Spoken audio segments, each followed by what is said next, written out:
All right, so let's introduce some of the core concepts and the impetus for the course, we'll start with a failure. That's always a good place to start. It can only get better.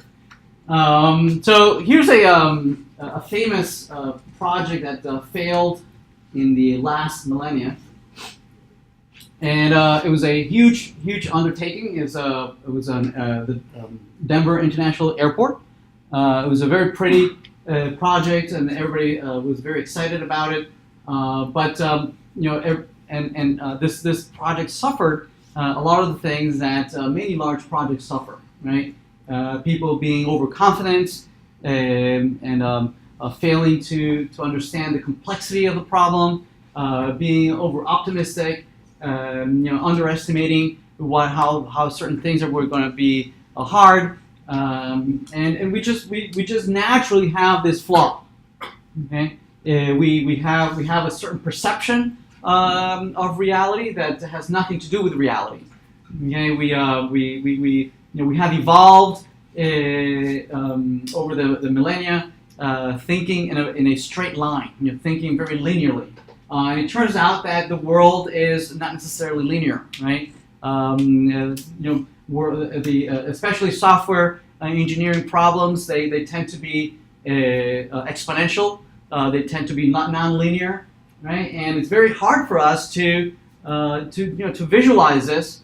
And we always have a problem with this perception, right? We're looking for this gut feeling on how hard something is. That oftentimes has nothing to do with reality, right? So here's a very famous failure, the Denver International Airport. That the intent. Oh wait, the intent was that they wanted to automate the luggage delivery system, right? That when you went to the teller and you gave out your luggage, they wanted to eliminate the manual labor that went with that, right? Of carrying the bags, of then put it on a cart with diesel engines, and then drive to the airplane, and then move all the baggage to a conveyor belt, that then put it on the plane. They wanted to eliminate that and automate it, there were several examples of such systems in San Francisco. They were just working on one in Germany, and the project managers didn't bother to look at how complex these other systems were. What were the challenges that these other projects were having, right? That had been working for years on this, right, and testing it for many months, and they were overconfident on their capability. The project was supposed to be much smaller. It was only supposed to be only for United Airlines, but then they saw, well, how about we do it for the whole airport or for additional airlines? And they said, oh, no problem. Again, we always think in a very linear fashion, that if it's going to take us 70% to do something, how much harder would it be to do the next 30, right? And it's so common that that our bosses might ask you, how far are you along in that task over there that you've been working for a week? And it says, oh, I'm 90% done. And it says, okay, well, you've been working for a week, 90%, so what is it, just a couple more days to finish up 10%? It turns out that 10% turns out to be 2-3 weeks, right? It took us 1 week to do 90%, and then it takes you another 3 weeks to finish the last 10%, right? Why is that? Again, we fail to predict how much harder it is that last mile, right, to go there. So this is a case of a humongous undertaking. It was a huge airport. It was 53 square miles, twice the size of Manhattan. So it's just a huge complex, right? Again, it was a contract. BAE was supposed to install this. In the process of installing this, it went broke. Trying to fix it. It was supposed to only be cost $500 million. It turned out to be 3 times that. and only was finally available 20 years later. And only did half of what it was originally supposed to do. So something that was supposed to be done in a year and a half, it took them 20 years. Right? So, and it was and at the end it says, okay, we're going to scrap this because by the time it was done, the technology was already old. Right? There was a lot of things have changed over the years, and it was not even finished. So it was terrible. So it was 20 miles of track of conveyor belts. 6 miles of conveyor belt, 56 laser arrays of barcode readers. This was the latest and greatest back then. 400 frequency readers, 3,100 standard size baggage telecards. It was 55 separate computers. And one of the problems is that there was a lot of legacy stuff that they had to work with. Right, the buildings were already built, so they were constrained on what kind of conveyor belts that they could build in there in the reduced space. So some of the conveyors were very, very tight. That turned out to be one of the problems they had is that just luggage would get stuck, right? And also they would to cut costs. The systems had very little slack, right? So it was very little error. Room for error. Okay, so that the system ended up working at almost 95% capacity. There was very little room for making a mistake, so that if something went wrong, you had very little time or to react and fix it. It was supposed to be all these conveyors and moving luggage around and receiving it, and they were, as most cases in these large projects, we only tend to think of the happy path. Right? How is it working in the best conditions? That's the only thing we could imagine. Right? And we often fail to imagine what are the edge cases. Right? What are those cases that are special? Right? And those are the ones that are going to bite us. Right? It's a very common thing when you're doing a for loop that you always ask yourself, did I loop one too many times, or did I loop one too few times? Right? It's very easy to think of what's happening in between. Right, but that last time or that first time, right, that those edge cases are always going to bite us. It's a very, very common issue. They thought they were going to be done in 17 months, even having increased it by 30% complexity, and they didn't bother to look at a similar system that they were working in Munich, where they had been testing this for 24/7 for 6 months, right? So already they if they wanted to have the same quality of testing, they really only had 11 months to get it done, right? And these other systems, they didn't bother to connect with them and see what kind of challenges they might have had. And one of the biggest problems of dealing with these large problems is that humans we tend to paint rosy pictures of how things are going to run, right? We are adverse. We don't like to have conflicts. We don't like to give bad news. We don't like to be the bearers of bad news, right? And we tend to paint things nicer than they really are.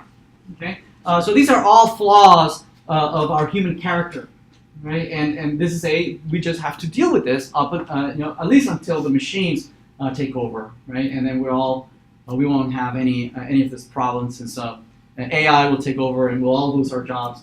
And so all this will be automated and we don't have to deal with any of this.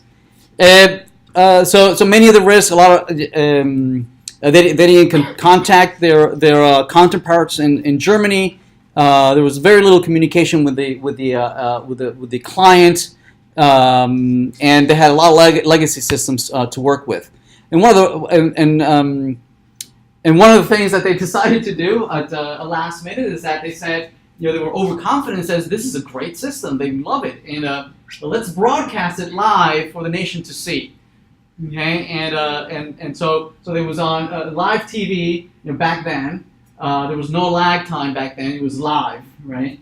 And it was a complete disaster, right? Carts, luggages were being ripped apart, and all the clothes were flying around, and the wind was blowing everything. It was just a huge disaster, and it was just funny to see, or I guess, or sad to see. Everything was being jammed. It was just the people they just completely underestimated the complexity of the system. The overall damage, it was $1.5 billion estimated damage. It was just all thrown away in 2005. It's just this, after all that headache, it was just scrapped. What went wrong? Everything went wrong. It's well documented in this PDF, and it's a funny read. I encourage you to read through it.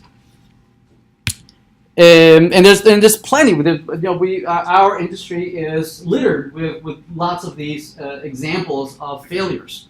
Okay, and we have to think, why is it? Why things are just so much harder than we think they are, and why do we fail to learn from our mistakes? And one thing that seems to be common to all these failures is the requirements phase. Right, coming up with this, agreeing amongst ourselves, what is it that we're going to build? That is one of the hardest things to do, right? And right after that is deciding the schedule in which we are going to decide to build this. So those two factors are among the highest reasons why things tend to fail. Can we agree on what it is that we're going to build? And once we have agreed on what it is that we're going to build, what is it? Where are we going to start? What should we do first, right? What is has higher priority than other things? If you could decide on any two things, which one would you decide to do first? Okay, those two factors are the ones that seem to keep haunting us in project after project after project. Okay, and the data, since we've been keeping track for the last couple of decades. It's not very encouraging, right? The rate, our failure rate is so high that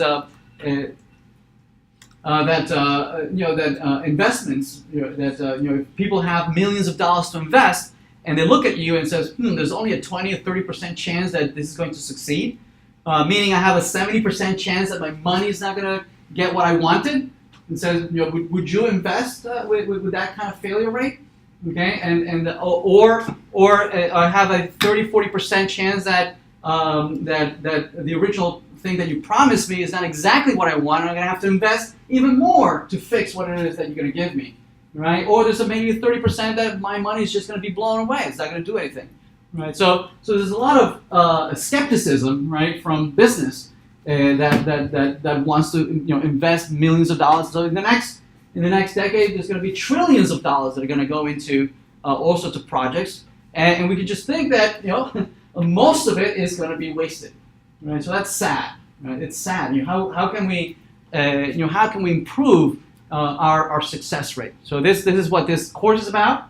It's also identifying that it's a work in progress, right? We are still discovering what our methodologies are, okay? And we'll talk about the history of those methods, right? And where we started, and how they have evolved over time, where we're currently at, right? And how by the time you graduate and start working, there will be some other methods, right? And hopefully you will have had some say into how those methods evolve over time.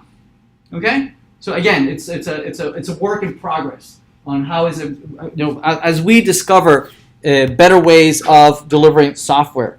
The kinds of questions, why does things take so long or much longer than we think? Right? Or we said it was going to take a couple of months, it turns out to be a year. Right? Why is that? Why are development costs so high? Right? And that's not the part. That's probably not the biggest expense, right?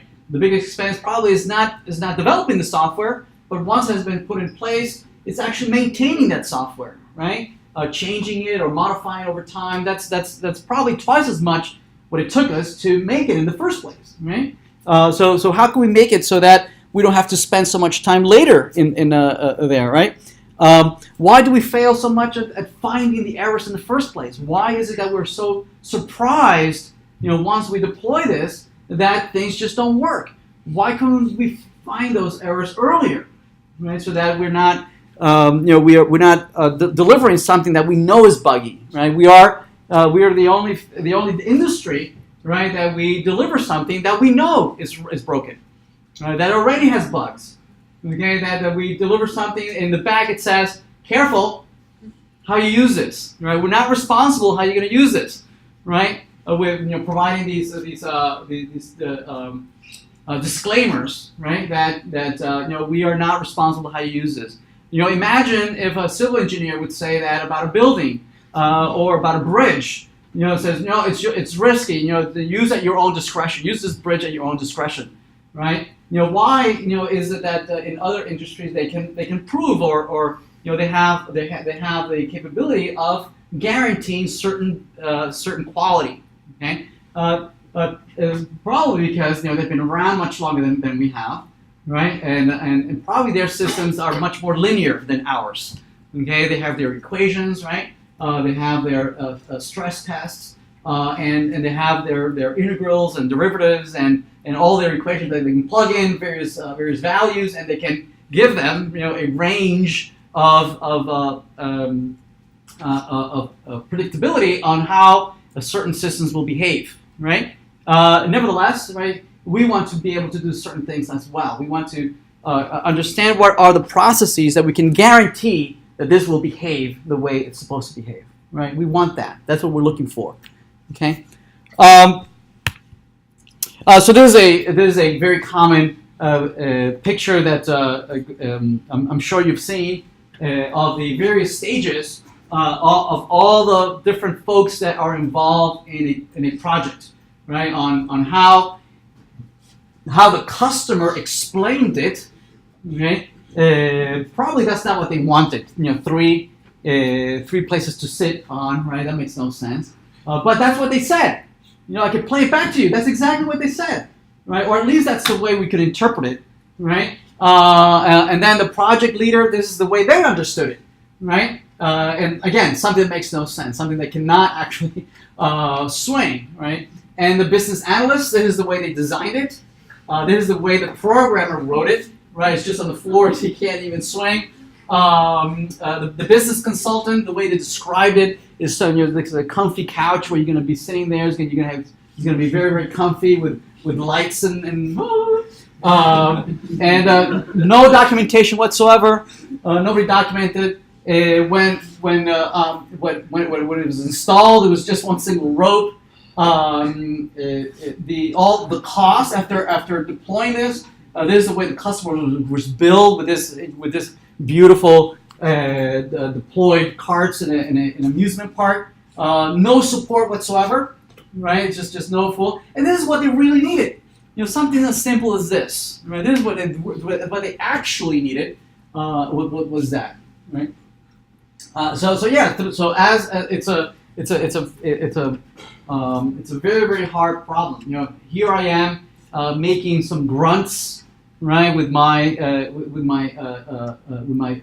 voice, right, and somehow that traverses and it hits your eardrums, right, and makes some vibrations, and I'm trying to paint in your heads, right, something that I have in my head, and somehow transfer some knowledge, some ideas, right, and paint the same thing in your mind, okay, and it's a very slow process.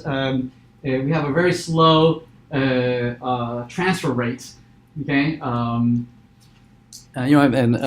Well, speaking is quite fast. Vision is pretty fast, right? Much more throughput. Certainly, typing with two meat fingers, it's very hard to type very fast. So it's very slow.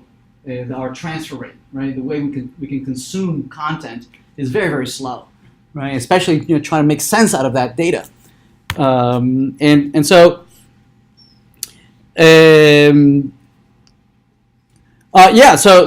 we comparing against other industries, right?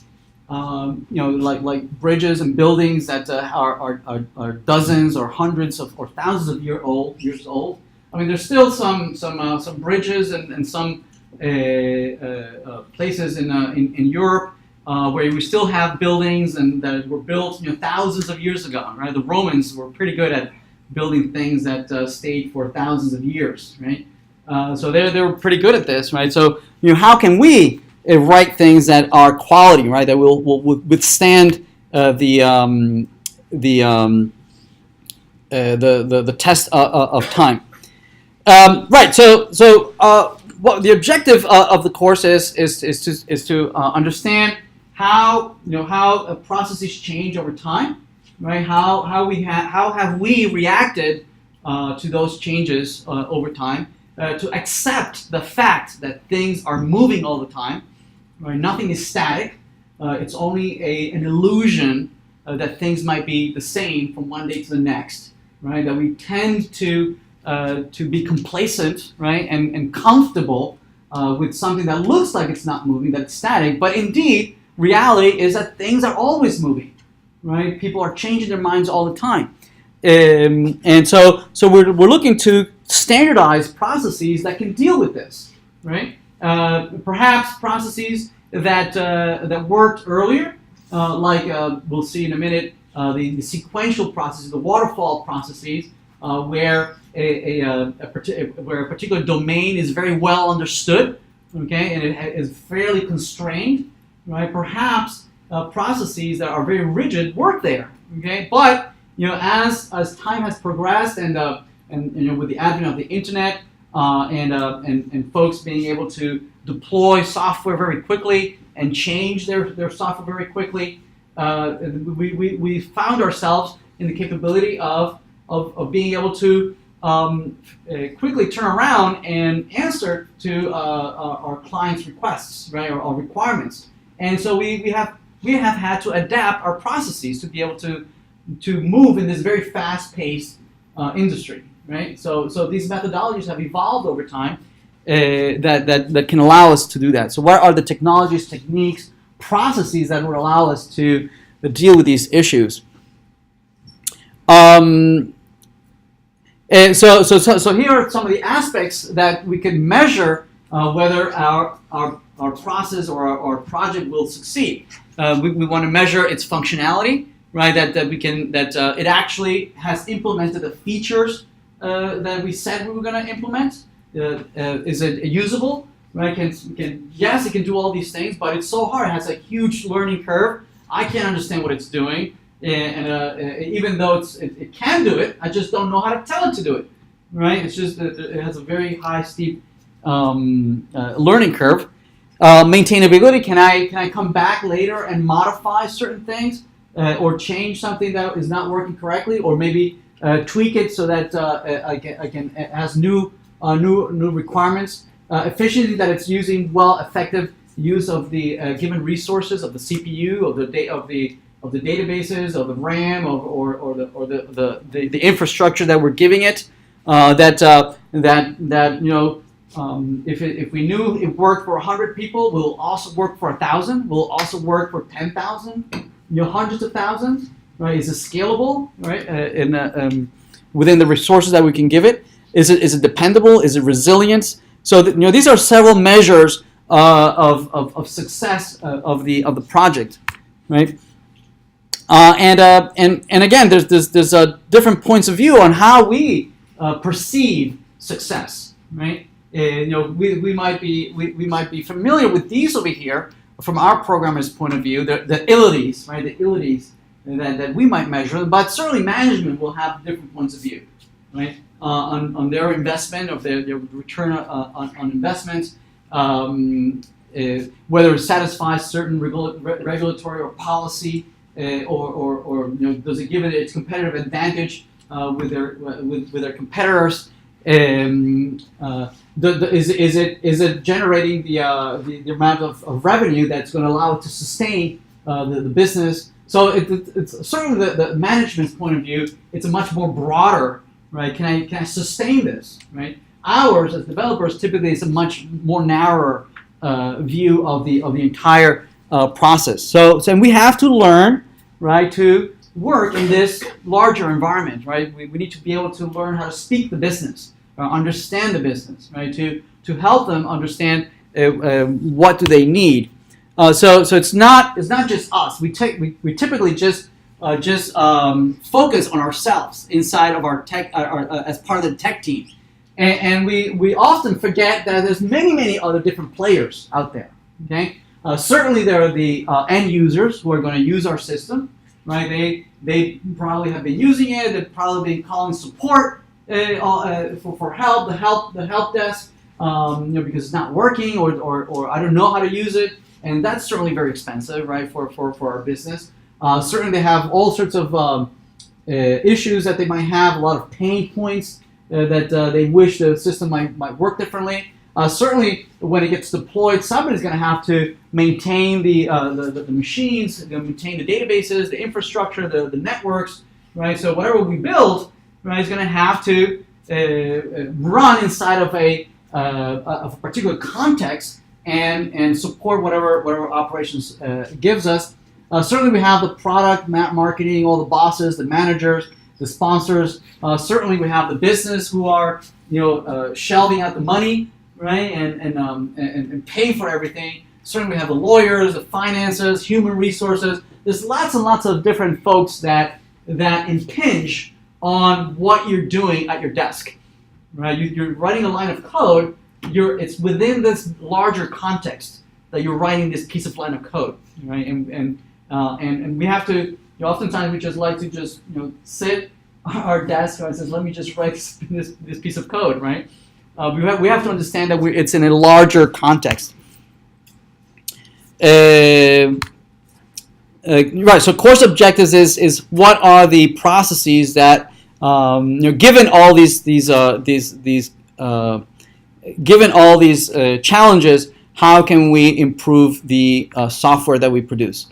So certainly we'll talk about software engineering lifecycle, how to gather requirements, document them using techniques such as UML, all the design principles, design patterns, testing such as functional and structural, user experience debugging, static analysis, and version control. So these are the various topics that we will cover. Right. So half of the course will be somewhat theoretical, where there'll be several coding assignments to exercise certain best practices or certain design patterns, and the second half will mostly focus on using those design patterns, using those best practices to implement a project together as a team.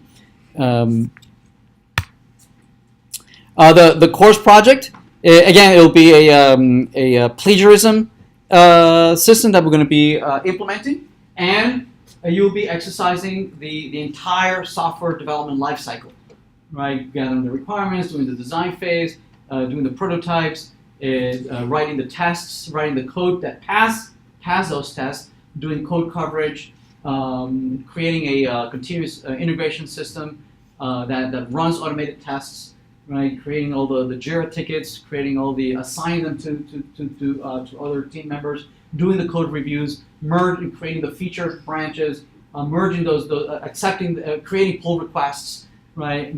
Code reviewing, accepting those code requests to merge them, deploying, and then running it to and automating the system. Okay.